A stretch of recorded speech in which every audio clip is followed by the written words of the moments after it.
Rubio voiced confidence that a US-backed ceasefire in Gaza would hold. Israeli Prime Minister Benjamin Netanyahu's Likud party has boycotted and criticized the vote for annexation, though members of his ruling coalition support the measure. We will look at all of the developments on that front on the show today. Stay tuned. Also on the show today, EU leaders are considering using profits from frozen Russian assets to fund a 140 billion euros, now that's about $162 billion loan for Ukraine. Now, the plan led by the European Commission avoids seizing assets directly, but faces legal and political risks. Belgium demands shared liability, but can the EU agree until December summit? We'll discuss that on the show. Let's begin with the headlines. Well, I don't think we're going to necessarily ask for a declaration of war. I think we're just going to kill people that are bringing drugs into our country. US President Donald Trump says his administration plans to brief the US Congress on operations against drug cartels related, but a formal declaration of war is not needed.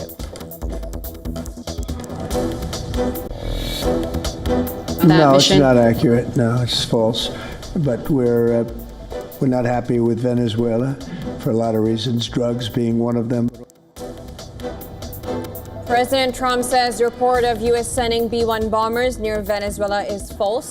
The flight tracking data shows at least one U.S. B-1B bomber fly over the Caribbean Sea off the coast of Venezuela on Thursday.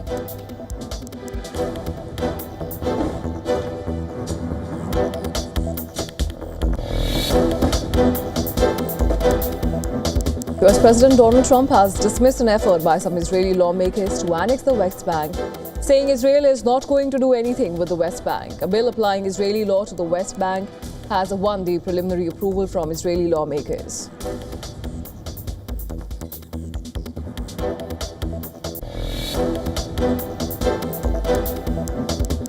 President Vladimir Putin says new U.S. sanctions on Russia's two biggest oil producers are serious, but not strong enough to significantly affect the economy. The European Union has also announced a complete ban on Russian LNG imports by the end of 2026.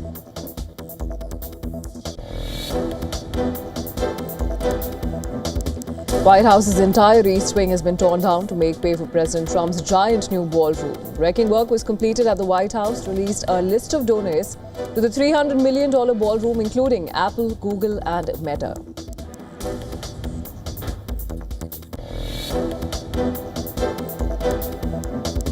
Authorities in Alabama have executed a man using nitrogen gas. 54-year-old Anthony Boyd was convicted of murdering a man over a $200 drug debt by burning him alive.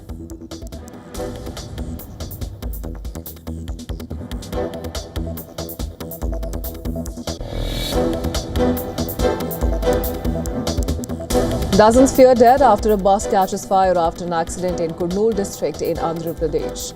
The bus was travelling from Hyderabad to Bengaluru with over 40 passengers on board.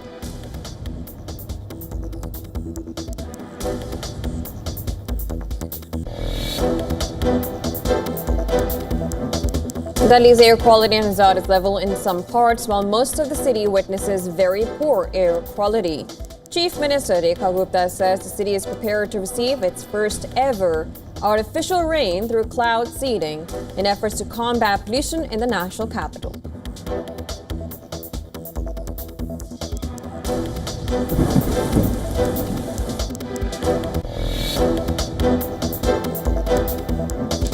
US crude eased Friday but stays on track for a 7% weekly gain. Fresh US sanctions on Russia's Rosneft and Lukoil raised supply concerns, while China and India cut Russian oil imports. Investors also watch next week's Trump Tree meeting amid trade tensions.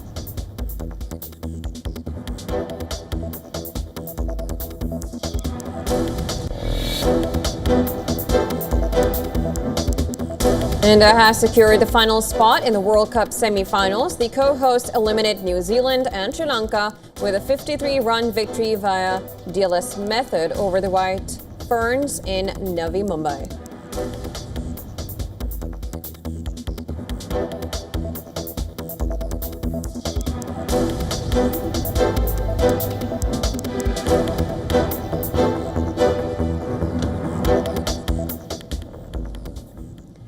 US President Donald Trump said his administration will brief the US Congress on operations against drug cartels, but a formal declaration of war is not needed right now.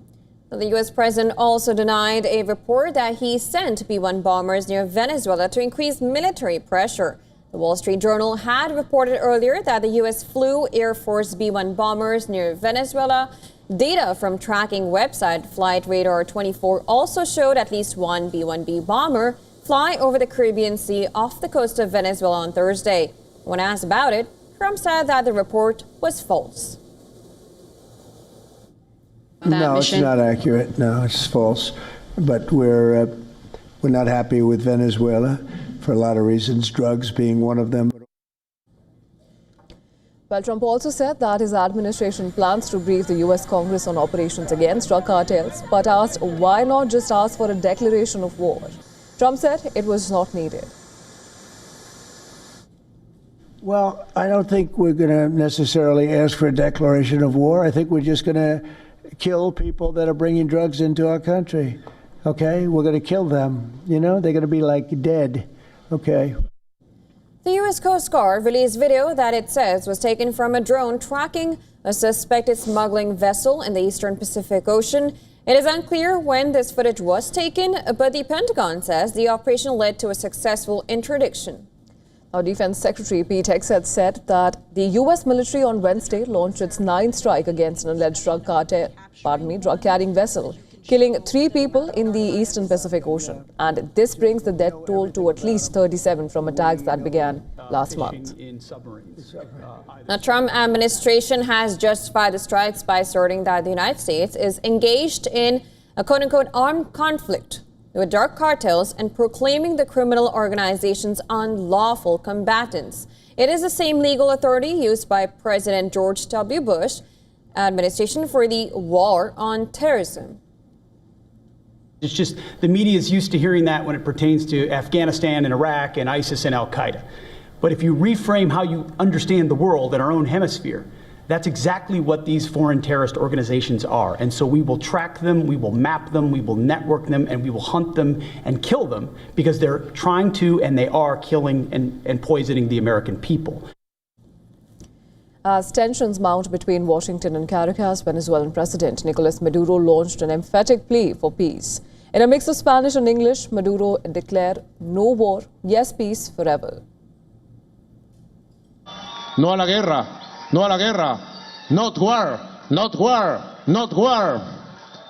Yes, peace. Yes, peace. Yes, peace. Forever, forever, forever. Peace forever. No crazy war. No a la guerra loca. No crazy. No crazy war. No crazy war. Please, please, please. Yes, peace.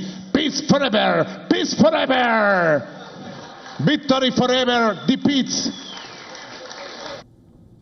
But Maduro also had a warning for his own citizens, ordering the country's working class to launch a general insurrectionary strike and take up arms if the United States attempts any intervention in Venezuela. Maduro declared that workers, peasants, and fishermen would serve as the greatest shield against foreign aggression.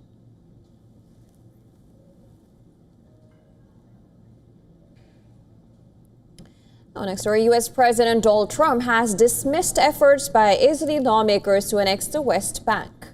Now, it's a move that the administration fears could destabilize the region and threaten the fragile U.S.-backed Gaza ceasefire. President Trump's comments come after a preliminary vote in the Israeli Knesset to advance 2 bills that would apply Israeli law to West Bank, a move which is widely considered tantamount to annexation. Trump reportedly emphasized that annexation would result in Israel losing all U.S. support. The West Bank is, don't worry about the West Bank. Israel's not going to do anything with the West Bank, okay? Don't worry about it. U.S. Secretary of State Marco Rubio met with Israeli Prime Minister Benjamin Netanyahu to discuss the Gaza ceasefire, expressing optimism about its success. Rubio said he felt positive and confident about the progress being made towards expanding the ceasefire deal. We feel very positive about it. We're making good progress. It's amazing that in just 7 or 8 days, the kinds of things and systems that have been set up.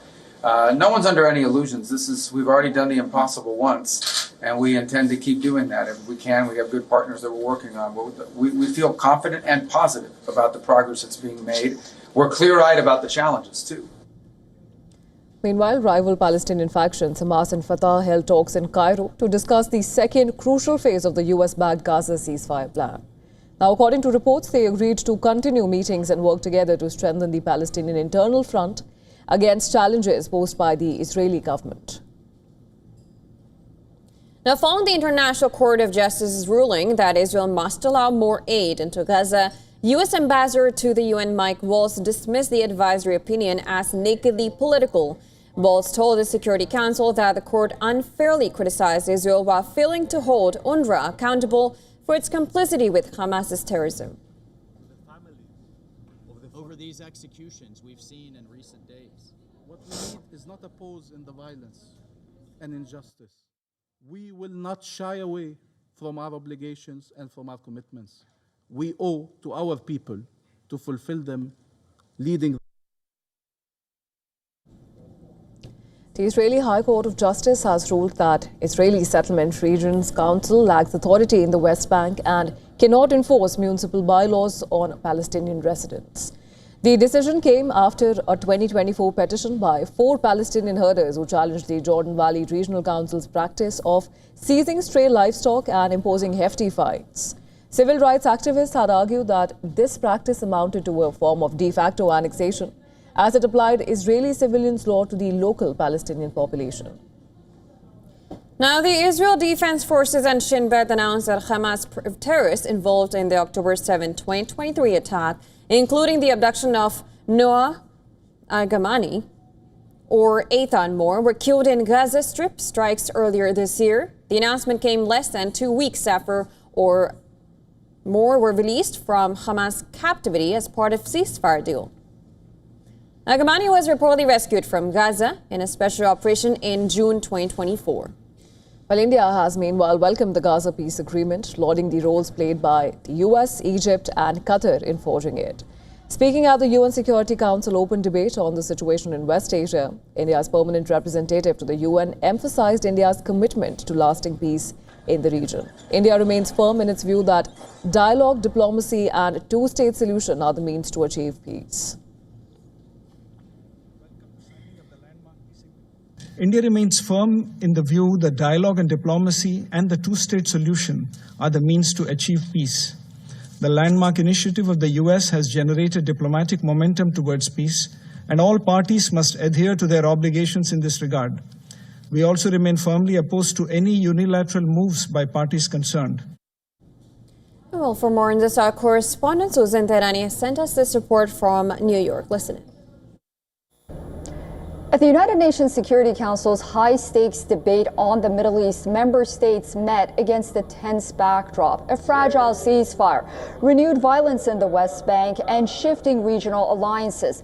The meeting followed the first stage of President Donald Trump's 20-point peace plan. U.S. Ambassador to the UN, Mike Waltz, called it a breakthrough, but warned Hamas must disarm or face severe consequences.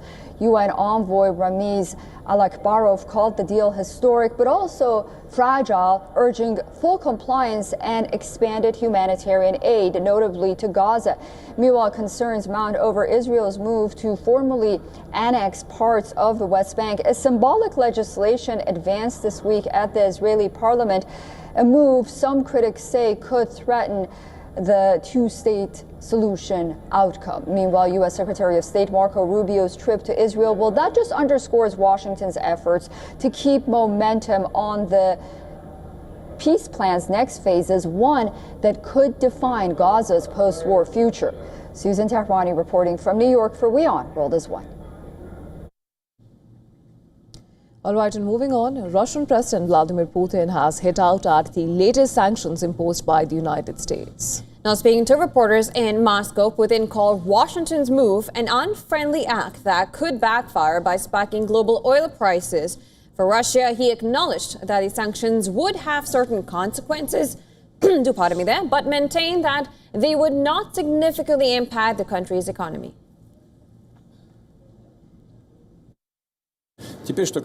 They are, of course, serious for us, it's clear, and they will have certain consequences. However, they will not have a significant impact on our economy.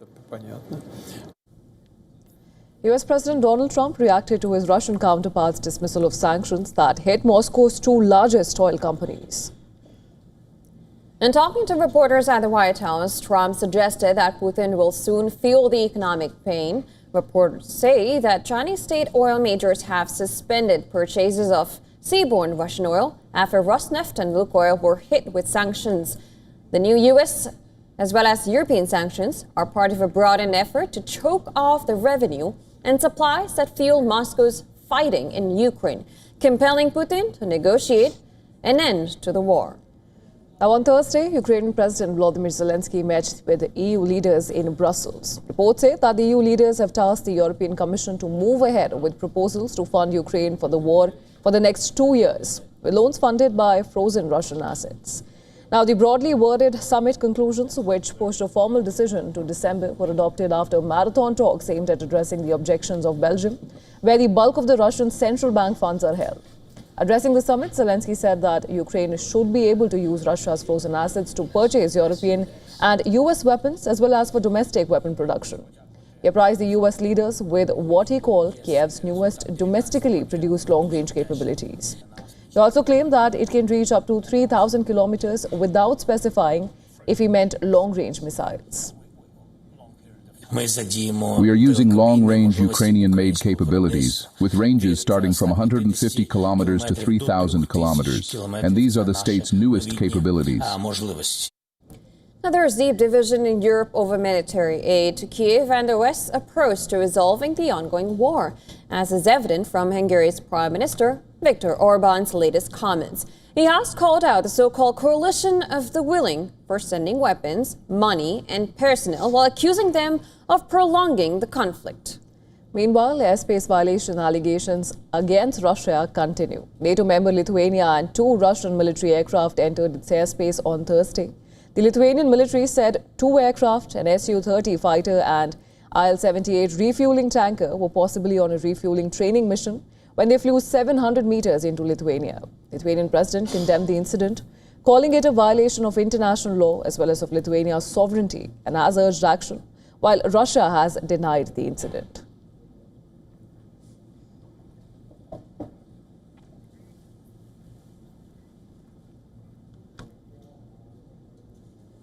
Now, Netherlands is scheduled to hold snap elections 4 months after the coalition government fell. And now the race is between 3 contenders that seek a decisive majority in parliament. Voters will head to polls on October 29th. The first and front-running party is the PVV, which is led by Geert Wilders, who pulled out of the last government and led to its collapse in June this year. Geert has gained support for his anti-immigration pitch, while for a complete freeze on asylum. Now, his other election promises include deploying the army to fight what he calls street terrorists, and, quote, woke indoctrination in schools, and for male Ukrainian refugees to be sent back home. Now, close to the heels of PVV are the Christian Democrats. Most recently, the CDA lost its popularity after enjoying a 20-year political dominance. But now many expect the party's rising star, Henry Bontebal, to bring back the party's former glory. Now, he entered politics only 4 years ago and has pegged his entire election campaign on the Dutch housing crisis. Amid veteran politicians, Bontebal promises a fresh wave of what he calls normal civilized politics. Now, third contender on the list is Frans Timmermans, a former European commissioner who leads the Green Left Labour Alliance. The migration pitch by Timmermans has garnered attention, with the veteran leader proposing a controversial upper limit on migration. His immigration bid puts a cap between 40,000 and 60,000 people a year in the party manifesto. Now, there are several other parties in the mix as well, which are slated to win a few seats in parliament. The Liberal Progressive D66, the Liberal Conservative VVD, the Populist Hardline Conservative JA21, all 3 are expected to win enough seats to stop any one contender from winning a clear majority. Among overlapping electoral promises and that many political parties contesting next week, voters are confused about who they will cast their ballot for. Listen in to what some of them have to say ahead of the snap election next week.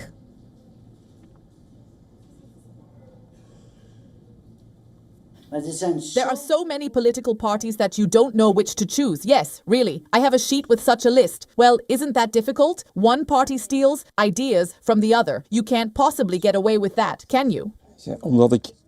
I've looked at the party programs and I can't figure it out. All kinds of things are being promised that, in my opinion, are completely impossible. And that means I still don't know who I'm going to vote for.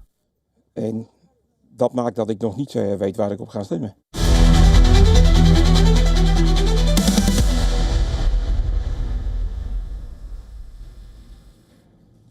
And Peru's Gen Z protesters have refused to back down, vowing to continue mass protests despite government pushback.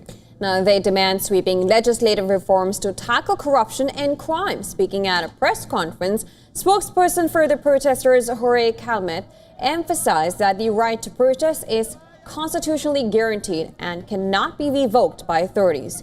He further stated that protesters were working with the Lima Bar Association to develop legislation that would repeal certain laws and reinstate democratic reforms. We have had some conversations with the Lima Bar Association. In fact, right now, as we leave here, we are going to the Bar Association precisely to draft this bill, which we still don't know if it will be one or two, but they are bills. These projects involve, on the one hand, the repeal of pro-crime laws, and on the other hand, the restoration of democracy, as well as proposing the repeal of the bicameral system, the repeal of this law that takes away our right to a referendum, the law that interprets the question of confidence, the re-election of congressmen, parliamentary immunity, among other things. Security forces were seen patrolling the streets of capital after Peru's interim president, Ozempic, declared a 30-day state of emergency in Lima and neighboring Callao to tackle the increasing crime rates. Under the state of emergency, the government can send the army to patrol the streets and restrict freedom of assembly and other rights.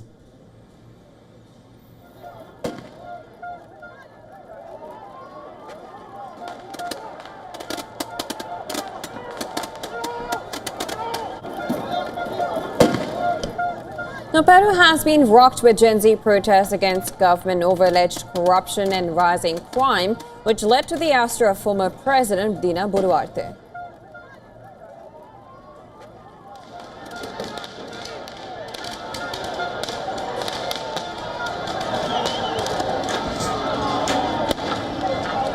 Protests that started off as peaceful demonstrations turned violent after police shot and killed a youth on October 15. And over 100 people sustained injuries.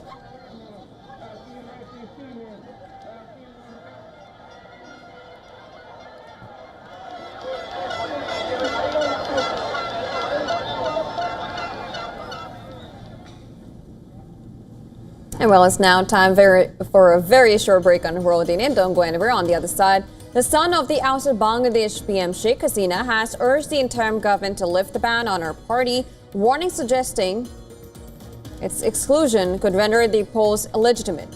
We'll tell you the details on the other side.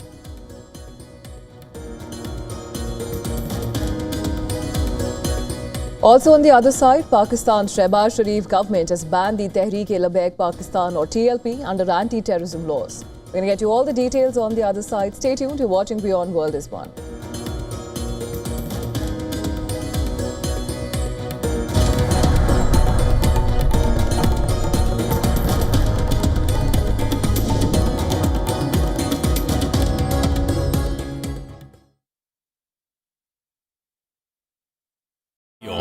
India's Global Voice, the channel that brings you the biggest stories from across the world through India's lens. Now available in more than 190 countries worldwide. Because we believe that the world is one. Watch us in Africa, Europe, USA and Canada, South America, Asia Pacific, Middle East and North African regions. Also available on these digital platforms across the world. WION. World is One. The Earth is sending distress signals. Wildfires, droughts, and melting glaciers. Can we reverse the damage? Explore the harrowing effects of climate change. It's a wake-up call. Global emergency. Climate tracker on WION World is One. Rashtriya Swayamsevak Sangh. To some, it's an extreme ideology. To others, it's the very soul of India. To some, it's rebellion. To others, it's a principle of nation building. Coming soon to challenge perceptions in RSS centenary year, Kesariya at 100. WION, India's global voice. The channel that brings you the biggest stories from across the world through India's lens. Now available in more than 190 countries worldwide. Because we believe that the world is one. Watch us in Africa, Europe, USA and Canada, South America, Asia Pacific, Middle East and North African regions. Also available on these digital platforms across the world. WION, World is One. The Earth is sending distress signals. Wildfires, droughts, and melting glaciers. Can we reverse the damage? Explore the harrowing effects of climate change. It's a wake-up call. Global emergency. Climate tracker on WION World is One. Rashtriya Swayamsevak Sangh. To some, it's an extreme ideology. To others, it's the very soul of India. To some, it's rebellion. To others, it's a principle of nation building. Coming soon to challenge perceptions in RSS centenary year, Kesariya at 100.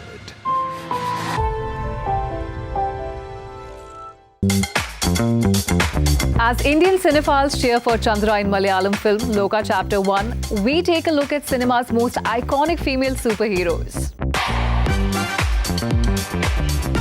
Know all about cinema stars who started behind the lens and get a lowdown on celebrities' obsession with mom couture.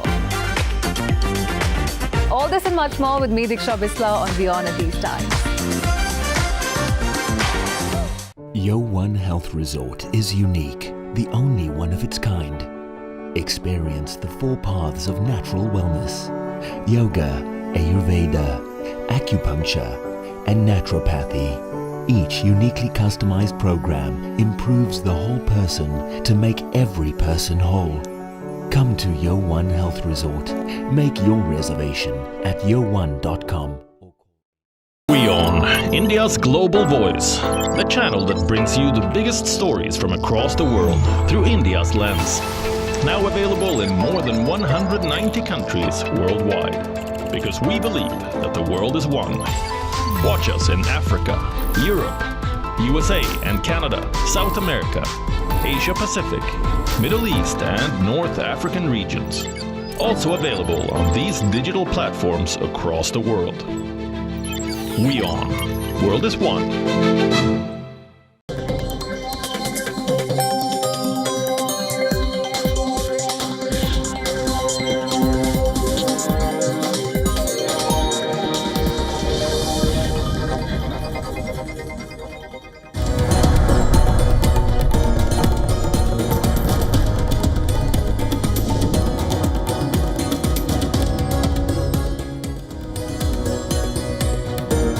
Welcome back. Thanks for staying with us. You're watching World DNA.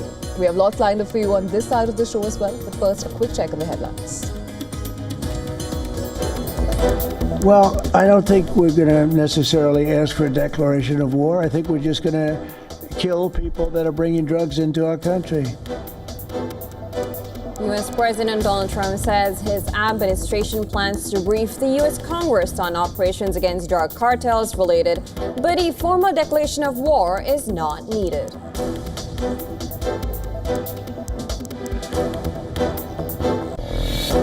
No, it's not accurate. No, it's false. But we're not happy with Venezuela for a lot of reasons, drugs being one of them. President Trump says reports of U.S. sending B-1 bombers near Venezuela is false, but flight tracking data shows at least one U.S. B-1B bomber flew over the Caribbean Sea off the coast of Venezuela on Thursday.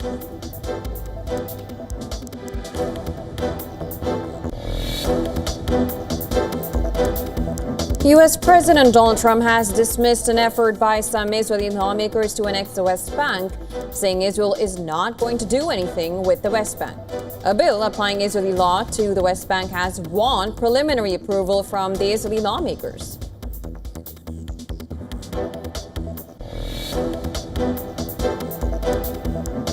President Vladimir Putin says new U.S. sanctions on Russia's two biggest oil producers are serious but not strong enough to significantly affect the economy.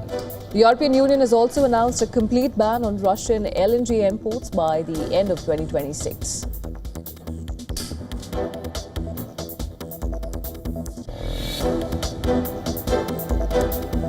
White House's entire East Wing torn down to make way for President Trump's giant new ballroom. Wrecking work was completed as the White House released a list of donors to the $300 million ballroom, including Apple, Google, and Meta.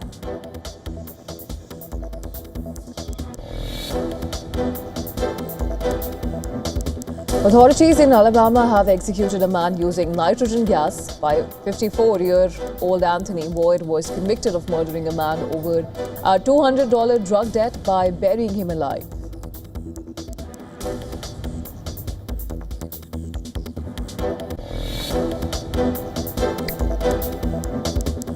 Dozens fear dead after a bus catches fire after an accident in Kurnool district. In Andhra Pradesh, the bus was traveling from Hyderabad to Bengaluru with over 40 passengers on board.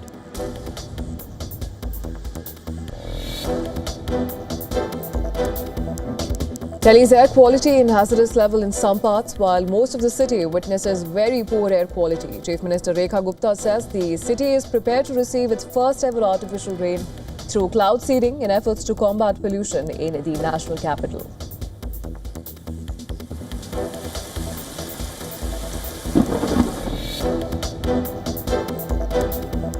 U.S.-China trade talks have begun in Kuala Lumpur as the short-term truce deadline approaches.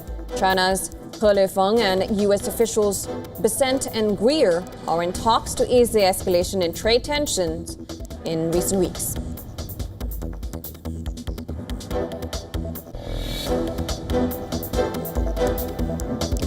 Saudi Arabia's influence in tennis continues to grow. After the WTA finals and the next-gen ATP finals, the kingdom is set to host an ATP Masters 1000 tournament from 2028.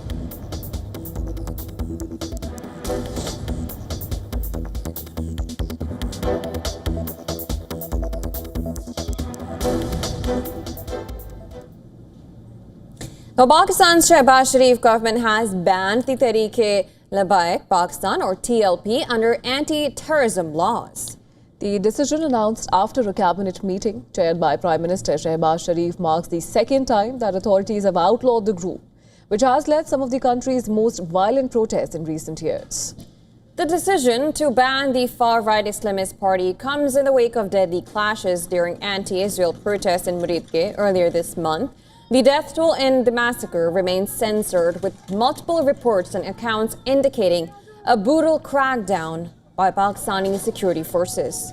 Well, the unrest began on October 9th when TLP supporters, led by party chief Saad Rizvi, marched from the eastern Punjab city of Lahore towards the capital Islamabad to protest a US-brokered ceasefire between Israel and Hamas. The TLP has its ideological roots in Baravi Islam, a mainstream sect generally seen as moderate, but for whom blasphemy is a red line. Over the years, the TLP has mobilized thousands of zealous supporters to paralyze cities, demand the expulsion of Western ambassadors, target religious minorities, and incite riots. Now, to put things in context, the TLP rose to prominence in 2016, protesting the execution of Mumtaz Qadri, a police commando who assassinated the then Punjab governor Salman Taseer in 2011 over his calls to reform Pakistan's blasphemy laws.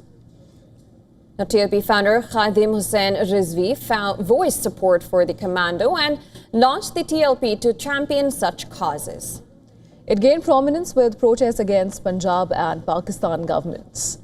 In 2020, it was banned for protesting against the satirical French magazine Charlie Hebdo and the French government. The Pakistan army mediated a secret pact between Imran Khan government and TLP at this time.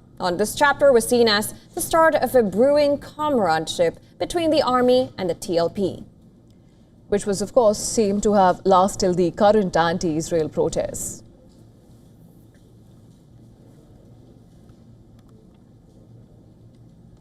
All right, moving on. The son of the ousted Bangladesh Prime Minister Sheikh Hasina has urged the interim government to lift the ban on a party, warning that excluding it from the election would render the polls illegitimate. Now, while speaking to media, Hasina's son Sajib Wazir emphasized that Bangladesh would remain politically unstable if the current interim government, headed by Nobel Peace Prize laureate Muhammad Yunus, fails to hold an inclusive election. He also claimed that there is an attempt being made to stop his mother and her party leaders from contesting the elections. It will not be recognized by the people of the country. It will not be recognized by international observers. They will all be forced to say that these elections will not be free and fair. And so that such an election will not last.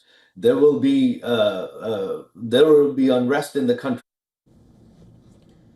Bangladesh is set to hold its first election in over a year in February 2026, following a student-led uprising that ousted Sheikh Hasina, ending her 15-year rule. An interim government under Muhammad Yunus, which took over promising reforms, subsequently banned Awami League's activities and arrested several senior party leaders.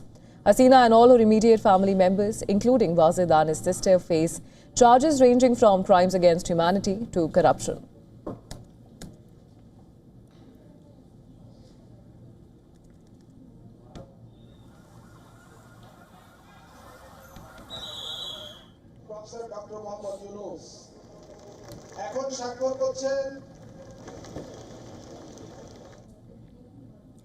Now, the daylight heist of the famous Louvre Museum has put spotlight on a dazzling jewel with a mysterious past.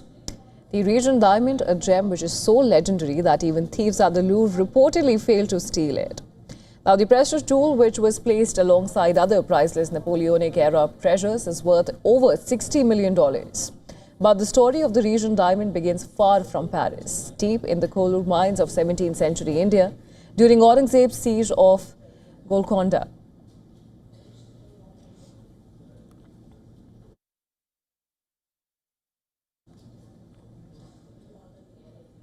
Now, as per legends to a news outlet discovered in 1687 during Aurangzeb's siege in Golconda, the recent diamond carries a haunting legend. A miner, desperate to save the gem, hid it inside a leg, wound, but was tragically killed. In 1701, the rough stone was sold to Thomas Pitt, then governor of Madras.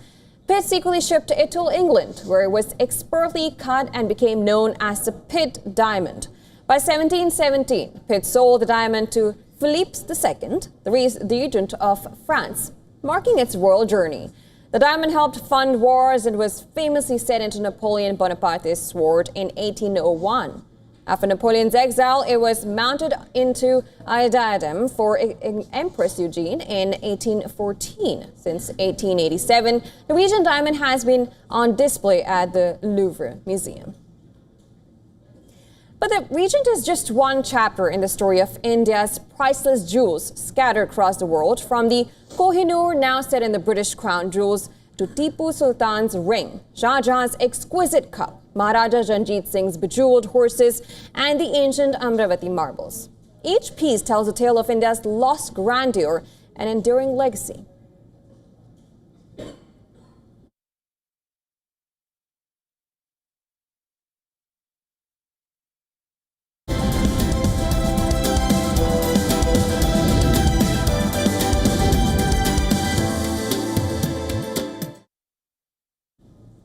And reports suggest that India is close to securing a favorable trade deal with the United States, while experts note that such a move could lift sentiment for India's exporters. Now, the shock tariffs by the Trump administration has prompted India to reassess its export growth trajectory. Now, this next report decodes the risks and opportunities for India. Take a look. A potential US-India trade deal has stirred optimism across India's economic circles. According to reports, such an agreement could sharply reduce tariffs to around 15%. Analysts believe that lower trade barriers would not only boost exports but also lift investor sentiment. Yet, the urgency of this deal reflects broader vulnerabilities. The US remains one of India's largest export destinations, accounting for tens of billions in trade annually. However, recent tariff hikes and shifting American trade priorities have exposed India's dependence on a few key sectors.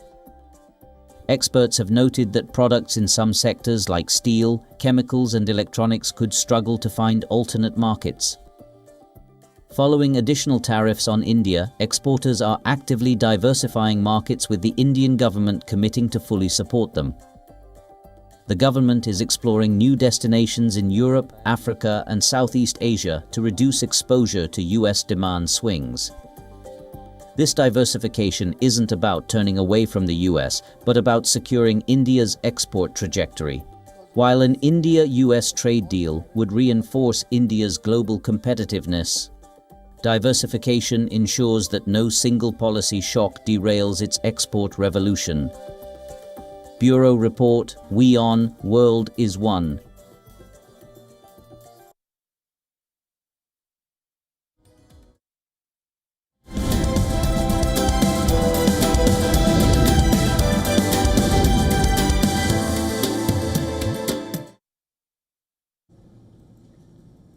India's first human spaceflight mission, Gaganyaan, is moving closer to reality.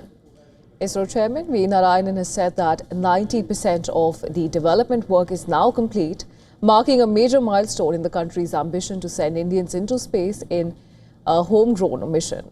Well, speaking on the sidelines on the event, Narayanan said that the Gaganyaan mission involves multiple advanced technologies such as human rating, the rocket, developing the orbital module, and creating an advanced crew escape system. Around 90% of these technological developments have now been completed. Well, Narayanan added that 3 uncrewed test flights will take place before the crewed mission, which is scheduled for 2027, when 3 Indian astronauts will travel to outer space. Indian astronaut Shubhanshu Shukla, who recently became only the 2nd Indian ever to travel to space, will also be a part of the crewed mission. Narayanan also highlighted recent successful tests conducted for the mission, including a parachute system trial at the Satish Dhawan Space Center in Sriharikota.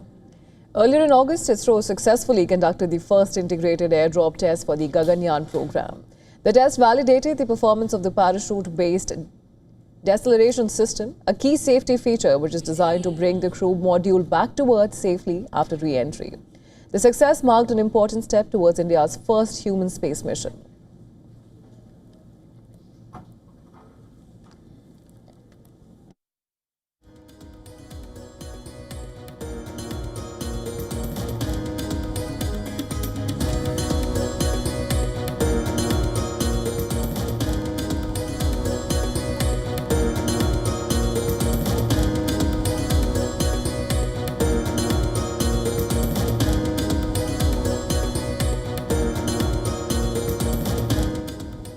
This drug was supposed to make you thinner. Instead, it made you healthier and tilted the scales for better. A massive study just discovered something researchers cannot fully explain. Ozempic offers a new hope and a fresh debate, racing across the world's medical community. Here's a report on that. It's the drug that sparked a global slimming craze. But now, researchers say it might be saving hearts, not waistlines. New clinical data reveal that semaglutide, the compound behind popular weight loss drug Ozempic, drastically cuts the risk of heart attack and stroke even when patients don't shed a single kilo. The revelation comes from one of the largest cardiovascular trials ever conducted, involving more than 17,000 adults with obesity and existing heart disease. Over several years, researchers tracked the effects of semaglutide, a drug originally designed to control blood sugar, and discovered a dramatic 20% reduction in major heart attacks, strokes, and deaths. The twist? The benefit remained the same even when patients' weight barely changed. The study's findings, published in The Lancet, stunned cardiologists. It suggests the drug may protect the heart through anti-inflammatory or metabolic pathways rather than simply reducing body fat. The findings have major implications for global health care. Heart disease remains the world's biggest killer, claiming nearly 18 million lives every year. With obesity rates soaring, doctors now face a new question. Could these drugs become part of standard heart treatment, not just weight management? Regulators and experts are urging caution, reminding that no injection replaces healthy eating, movement, and medical supervision. But for millions living with the shadow of heart disease, this discovery could mark the beginning of a new medical era. Bureau Report. World is One.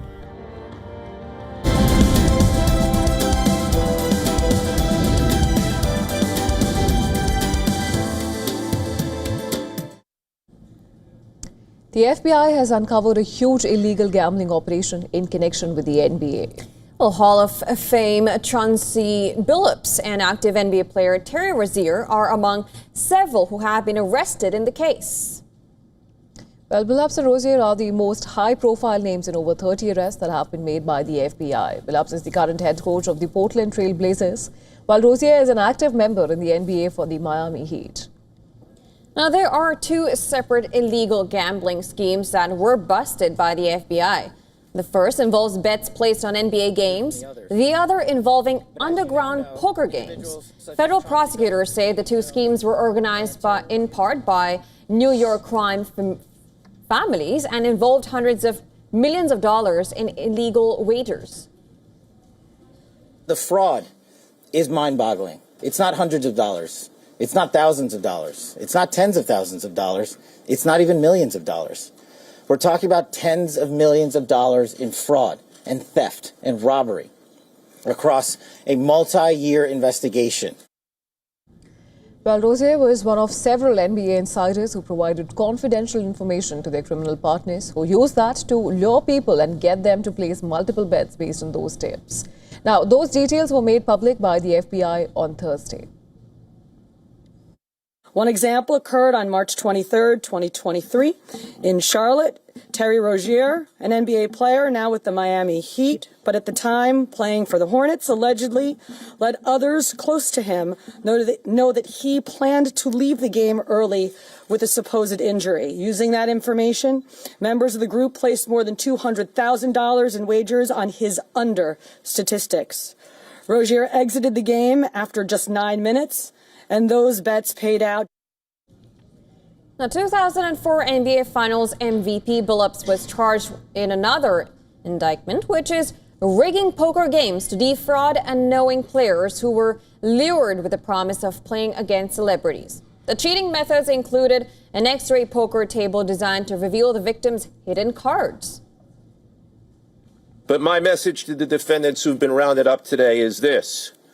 Your winning streak has ended. Your luck has run out.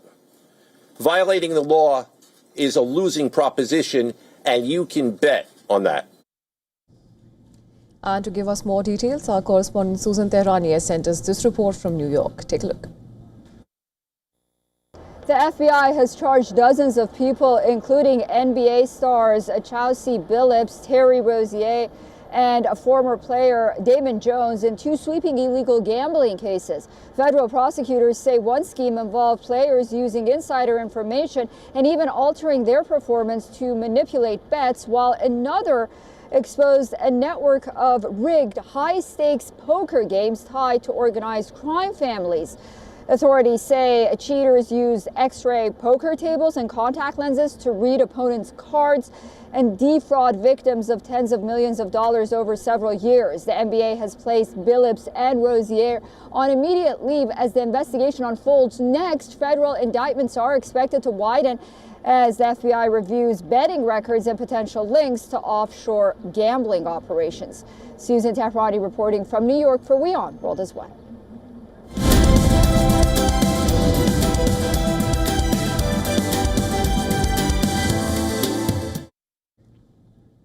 It's been 60 years since Thunderbird 1 first took off on screens.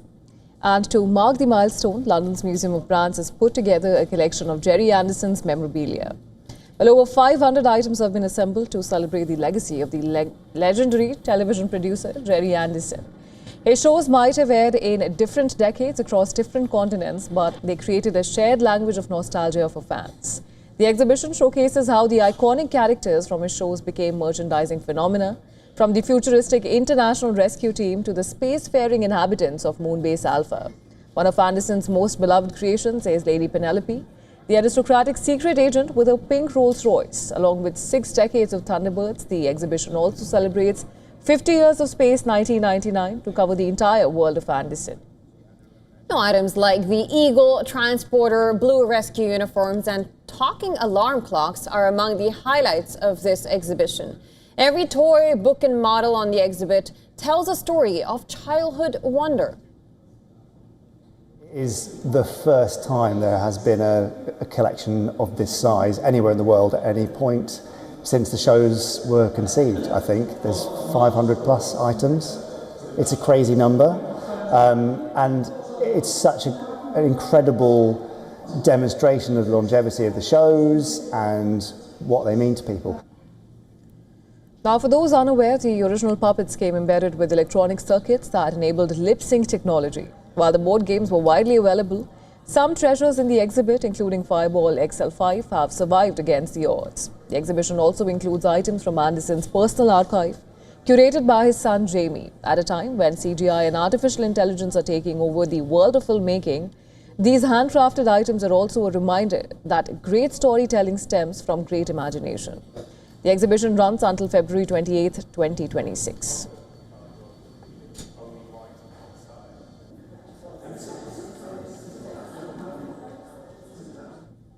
All right, well, that we call a wrap to World DNA for today. And before we go, here is a look at all the climate stories making headlines across the world. Stay tuned. You're watching WION for this one.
From the bustling trading floors of Wall Street to the vibrant exchanges of Asian stock markets, WION breaks it down for you to make sense of what's happening, as we reveal the key factors behind events, strategic battles, and the game-changing business decisions that shape the world. We bring you all of this and more on World Business Watch. The stress of our world can take a toll on our physical and emotional health. Here, in New York's Catskill Mountains, lies a luxurious place of healing called WION Wellness Center. The WION Wellness Center provides 500,000 square feet of natural methods to manage diabetes, hypertension, chronic pain, obesity, depression, anxiety, and other conditions. We use the traditions of centuries-old natural science from India, yoga, Ayurveda, acupuncture, and naturopathy in personalized programs that help you take charge of your own health. A minimum 5-day stay is recommended for best results. Book now at yo1.com. WION, India's global voice, the channel that brings you the biggest stories from across the world through India's lens.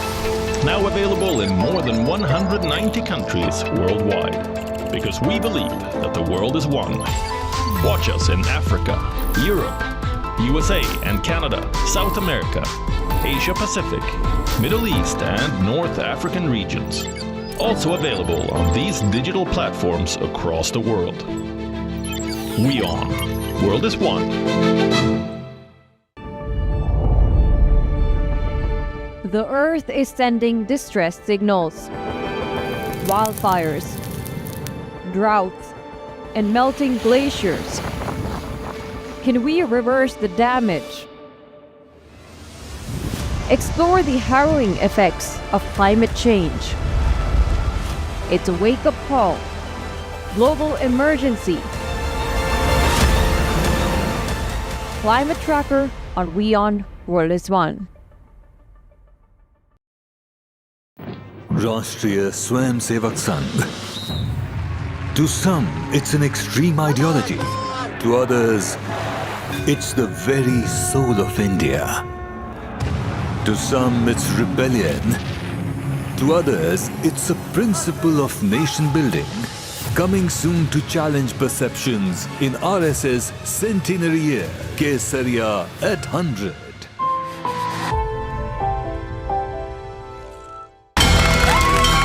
From the bustling trading floors of Wall Street to the vibrant exchanges of Asian stock markets, WION breaks it down for you to make sense of what's happening, as we reveal the key factors behind events, strategic battles, and the game-changing business decisions that shape the world. We bring you all of this and more on World Business Watch. WION, India's global voice, the channel that brings you the biggest stories from across the world through India's lens. Now available in more than 190 countries worldwide, because we believe that the world is one. Watch us in Africa, Europe, USA and Canada, South America, Asia Pacific, Middle East and North African regions. Also available on these digital platforms across the world. WION, World is One. The Earth is sending distress signals. Wildfires, droughts, and melting glaciers. Can we reverse the damage? Explore the harrowing effects of climate change. It's a wake-up call. Global emergency. Climate Tracker on WION World is One.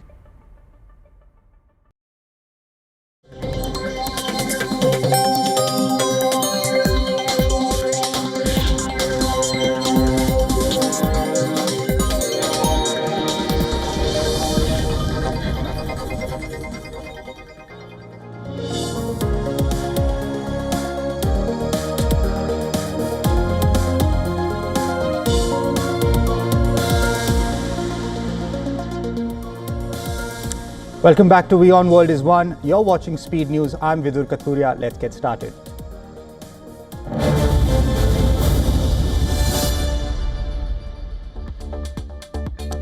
Russian President Vladimir Putin has criticized the recent US sanctions targeting the country's two largest oil producers.